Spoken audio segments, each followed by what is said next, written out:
É na base educacional que se constrói uma nação, se constrói o futuro de um povo. A nossa líder inovadora de hoje é um exemplo de dedicação ao aprendizado. Estamos falando da doutora em Geografia pela Universidade Federal de Goiás, professora Marluce Silva Souza. Mulher que sempre acreditou na educação como forma de transformar vidas. Começou sua trajetória no curso superior de Geografia na UFG. E olha que não foi uma tarefa nada fácil. Depois da graduação, continuou debruçada nos livros, fez mestrado, doutorado, sempre tendo a sustentabilidade alinhada ao desenvolvimento econômico como objetos de seus estudos. Hoje, a professora Marluce Silva Souza é referência em seu segmento de atuação, o olhar aguçado para as questões sociais e sua capacidade de liderar com inovação tem feito a diferença em seus projetos. Obrigado, professora Marluce, por aceitar o nosso convite e estar aqui conosco. Seja bem-vinda. Muito obrigada por essa oportunidade, Thiago. E nós começamos sempre o nosso líder inovador perguntando, quem é Marluce? É uma série de sucessões de uma criança que não teve mãe, que viveu com outras pessoas, não tive uma base familiar como eu gostaria, que aos 14 anos já teve que sair de casa para se sustentar, mas que nunca deixou os estudos de lado, felizmente. E que fez tudo muito cedo. Eu terminei o mestrado com 23 anos e eu já tinha 2 filhas. Tive a minha primeira filha no primeiro ano da graduação e a última no segundo. Então foi tudo muito difícil para mim. E aí comecei minha trajetória profissional muito cedo, como eu disse, aos 14 anos já trabalhava, mas na educação desde o ensino médio, que eu fiz o magistério. E comecei minha primeira experiência profissional no magistério foi com educação de idosos, que é algo que eu trago até hoje. Alguns dos meus projetos são voltados para os idosos, educação para idosos, sobretudo, tanto pesquisa quanto extensão. E depois trabalhei no IBGE, foi uma experiência profissional muito grande, foi o meu primeiro serviço público, mas desde a graduação já fazia projetos de extensão, continuei aí na área de sustentabilidade, que é uma área em que eu atuo hoje ainda profissionalmente, no grupo de pesquisa, no programa de pós-graduação em Educação para Ciências e Matemática, onde ministro uma disciplina nessa área e faço muitos projetos nessa área também.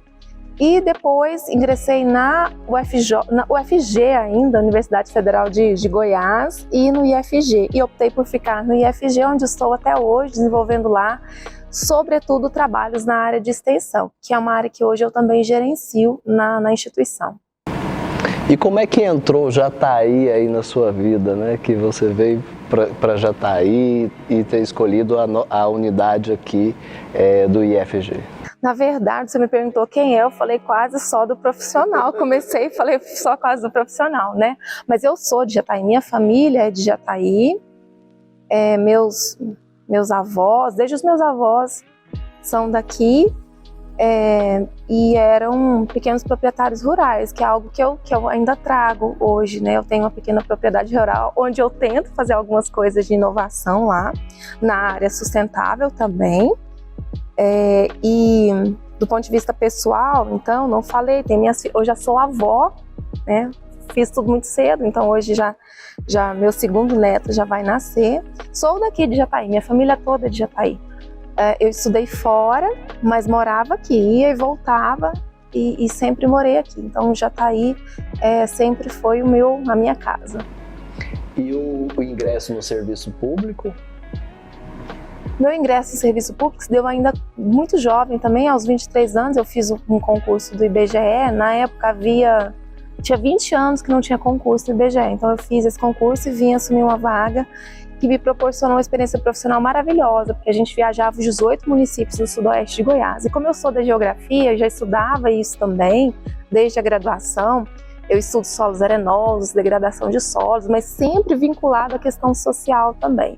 Então, hoje, quando ministro aula na disciplina, na pós-graduação, eu falo isso. Nenhuma questão ambiental ela pode ser dissociada da questão social, né? Quando eu digo assim, a gente tem que ter uma prática sustentável, mas significa ter acesso aos elementos da natureza e pensar sempre que a produção ela é extremamente seletiva, né? Então, falar hoje em conservação ambiental, por exemplo, a gente pensar também em quem tem acesso ao que a gente chama de recursos ambientais, mas quem assume também grande parte dos ônus de uma produção desenfreada e de um consumo desenfreado. Em outras palavras, mais simples, nem todo mundo tem acesso à terra, nem todo mundo tem acesso aos bens, nem todo mundo tem acesso à tecnologia, e quando a gente fala de sustentabilidade, nós estamos falando disso também, de acesso ao que a natureza nos proporciona e de problemas que a degradação ambiental proporciona, sobretudo para os mais pobres. Então é sempre essa questão também da preocupação com as comunidades, com as pessoas com maior vulnerabilidade social. Principalmente você tem se destacado muito aí com o trabalho desenvolvido com mulheres, e principalmente mulheres vulneráveis, mulheres vítimas de violência doméstica. Como que esse trabalho entrou aí na sua vida e que você começou a se dedicar a isso? Tiago, o IF me proporcionou assim, uma possibilidade, uma gama de possibilidades imensas, desde do ensino em sala de aula especificamente, até a pós-graduação, mas passando por projetos de pesquisa e projetos de extensão. E hoje, como há 5 anos eu estou na gerência de pesquisa, pós-graduação e extensão, isso me proporciona fazer um diagnóstico do que a região precisa, propor e desenvolver ações juntos com os professores. Então, nesse caminho aqui de 5 anos para cá, a gente desenvolveu várias atividades. A gente fortaleceu feira de ciências, a gente fez projeto para os venezuelanos que estão chegando aqui em massa, né? Para os idosos, para crianças e adolescentes, projetos na área de informática, muita questão da sustentabilidade também. E aí, conhecendo e trabalhando junto com a doutora Simone, eu não poderia deixar de ser influenciada por ela. Então, eu nunca profissionalmente estudei especificamente sobre as mulheres, mas isso tem entrado cada vez mais forte na minha vida, por conta muito da Simone. Então isso tem me aproximado da causa feminista e sobretudo de projetos que promovam a possibilidade dessas mulheres terem acesso a trabalho, a renda, a direitos humanos. Então nessa linha eu coordenei alguns projetos no IFG, sempre associados ao projeto Colmeia, né, que é essa gama de associações, instituições em prol do combate, do enfrentamento às causas de violência contra a mulher. E você tá engajada nessa causa aí do projeto Colmeia e está prestes a subir o Conselho Municipal da Mulher aí? Estou fazendo uma previsão, né? Provavelmente eu vou me candidatar à próxima, a diretoria que vai assumir agora em breve. Espero que a gente consiga dar continuidade ao trabalho que tem sido feito de forma brilhante aí. E Marluz, como que você se vê, né? A gente ainda falando sobre mulheres na sociedade, como que você se vê nessa sociedade na busca por espaço, por conquistar aí o seu próprio espaço profissional enquanto mulher?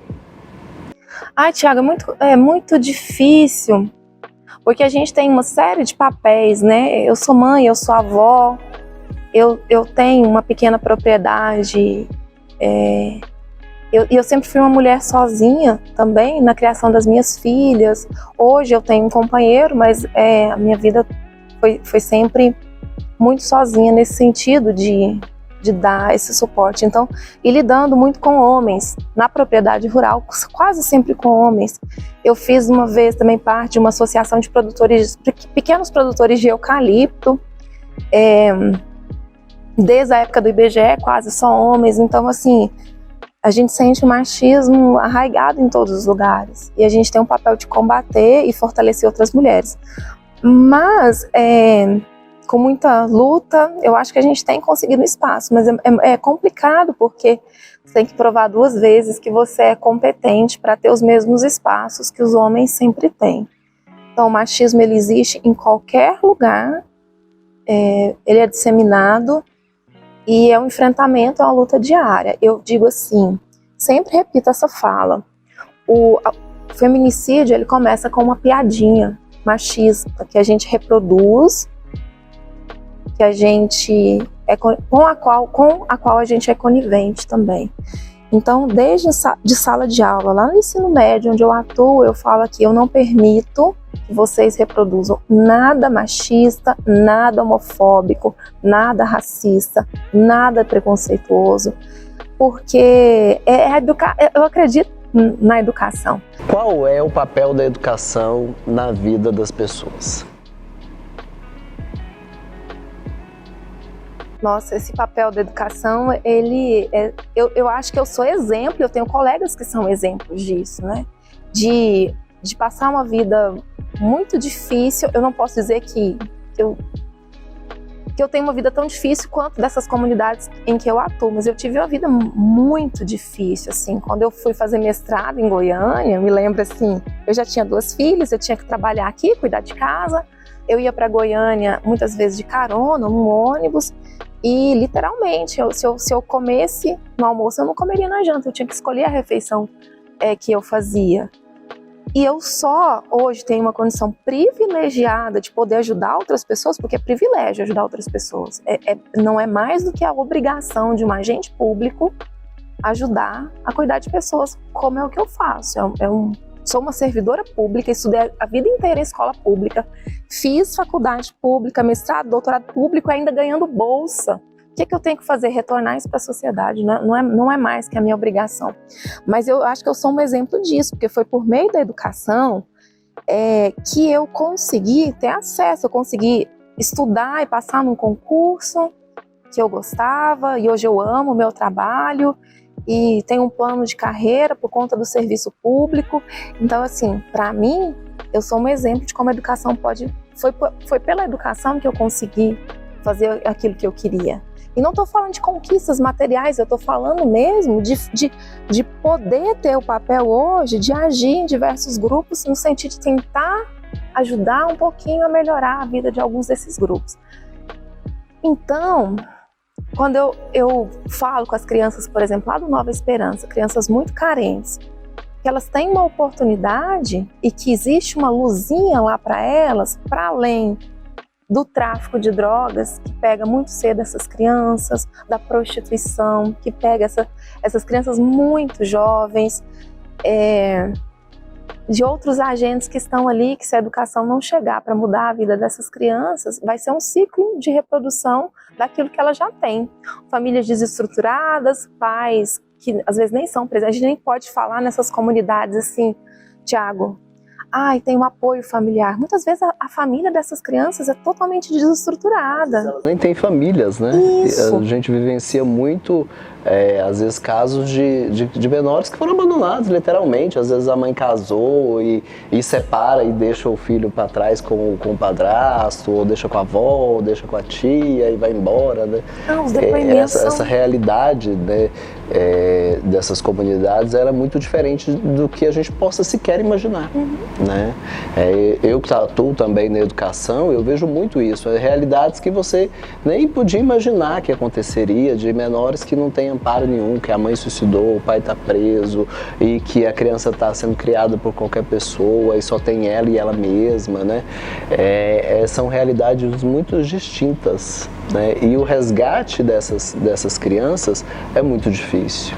Eu tenho depoimento de uma colega minha que ela não teve tantos problemas assim, mas ela teve uma vida familiar muito difícil e que foi a professora dela que, com ela sentada no colo, mostrou para ela que ela tinha capacidade, competência, potencial, e hoje ela é uma das pessoas mais brilhantes lá no IFG. Então, quando eu ouço até falando alguns estudos assim, ou senso comum que mostram assim, a educação no Brasil vai mal por diversos aspectos, porque quantos e quantos educadores existem que estão ali, que talvez seja uma única mão amiga para uma criança que tem uma vida familiar que não é boa, que vai ser aquele ponto em que a criança pode deixar de todas as más influências, né, que eu já mencionei algumas anteriormente, para ser uma pessoa que atue em prol dos outros, altruísta, que que alcance a sua cidadania plena. E a educação tem cumprido seu papel porque a gente tem a maioria das pessoas são pessoas boas, honestas, trabalhadoras, né, que estão aí contribuindo com o desenvolvimento da sociedade. Você citou na sua fala alguma coisa que me trouxe memórias, né? A questão das feiras de ciências. Eu venho desse universo, né? Eu sou fruto da escola técnica, depois Cefet, depois IF, né? Eu passei grande parte da minha vida lá e eu sempre assumo para todo mundo, falo que 99% do que eu sou eu devo ao Instituto. Eu devo ao Instituto, né? Que toda a minha base de formação foi lá, acho que ficou 1% para graduação e depois eu voltei para o Instituto para fazer a pós-graduação, né? E tem, assim, das pessoas que eu tenho como referência e admiração, muitas são do Instituto, né? O que você tem a nos dizer sobre a ciência, sobre o pensamento científico e sobre esse trabalho de iniciação científica nas escolas? Então, em primeiro lugar, é escola sim, né? Nós não somos universidade. O Instituto Federal, ele é uma instituição diferente. Sobretudo aqui em Jataí, que nós temos a associação com o Estado, e temos ali funcionando em um dos nossos prédios, ali na rua Riachuelo, o Dante Moscone. Então tem essa parceria, nós coabitamos ali aquele prédio. Eu também sou dessa época, Tiago, da escola técnica, que a gente fazia feira de ciências, a gente ficava ansioso para chegar a época da feira de ciências, quando a gente estudava em outra escola para ir visitar, e quando estava lá para fazer, né? O resultado era aguardado como um Oscar, né? Exatamente. Então nós vamos agora, dia 18 de abril, comemorar 35 anos dessa importante instituição aqui em Jataí. Vou repetir uma fala da nossa ex-diretora, Mara Rubio, ela falava assim: não deve ter nenhuma família jataiense que não tenha uma pessoa que não estudou nessa instituição, então ela é muito importante. E ela tem um diferencial, que desde o ensino fundamental, as crianças já têm acesso a laboratórios, microscópios, isso que parece mais as ciências, aquele modelo de ciência que a gente imagina, né? No ensino médio, na nossa matriz curricular, já há iniciação científica desde o ensino médio. E nós temos a possibilidade de ofertar bolsas. O IF, através do CNPq ou com recurso próprio, oferta bolsas de iniciação científica. Então a gente tem uma série de estudantes que já começam ali.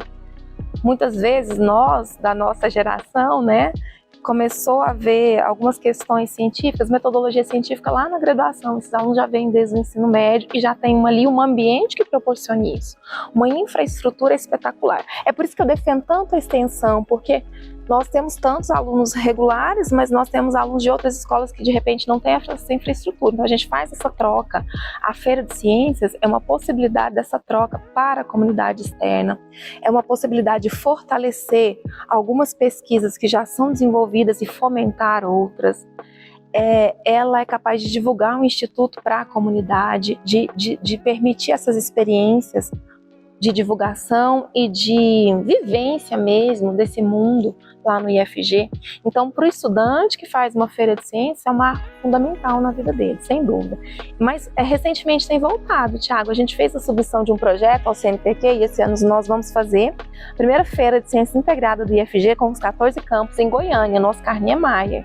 E aí nós vamos, a meta é levar pelo menos 150 trabalhos de todo o estado de Goiás, das escolas públicas, especialmente as estaduais, porque as municipais eles são ainda muito menininhos, muito pequenininhos. É bom eles irem, verem e tal, mas já existe iniciação científica para eles. Nós temos um projeto de robótica da professora Kênia Rezende, lá no IF, que são aulas de robótica para alunos das escolas estaduais, mas tem para séries iniciais do ensino fundamental também. Ensinar matemática através de robótica, e aí você já traz isso.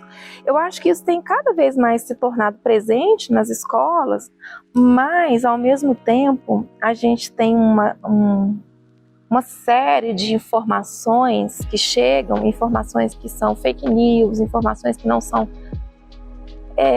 Esse mundo tecnológico, ele tem dois vieses, né? Esse de poder levar mais formação e informação a muito maior acessibilidade. Quando a gente não tinha essa série de meios que traziam essas informações, nossa fonte era a enciclopédia, né? Hoje está tudo muito fácil, mas isso talvez fortaleça o papel da educação e da educação formal, no sentido de que não basta acesso à informação. É preciso tornar essa informação conhecimento, e conhecimento em prol de alguma coisa. Porque eu sou daquele tipo de pessoa que acha que o conhecimento, para ficar engavetado, ele tem muito pouca importância. Então é um conhecimento que transforma a vida das pessoas. Senão, não é um conhecimento humano, na minha opinião, valorizado. E transformar para o bem, né? E para o bem da maioria. Eu queria que você deixasse uma mensagem, né, para quem está nos assistindo, de uma perspectiva, né, tanto para meninas, né, que às vezes estão sofrendo, estão com dificuldades e talvez vivenciando dificuldades que a gente sequer possa imaginar, tanto para aquelas mulheres que às vezes estão sendo vítimas de violência, e muitas vezes a gente sabe que essas mulheres não rompem com esse ciclo de violência porque é muito difícil. O principal ponto que sempre pega é a subsistência, porque geralmente as mulheres não estão preparadas para serem inseridas no mercado de trabalho, né?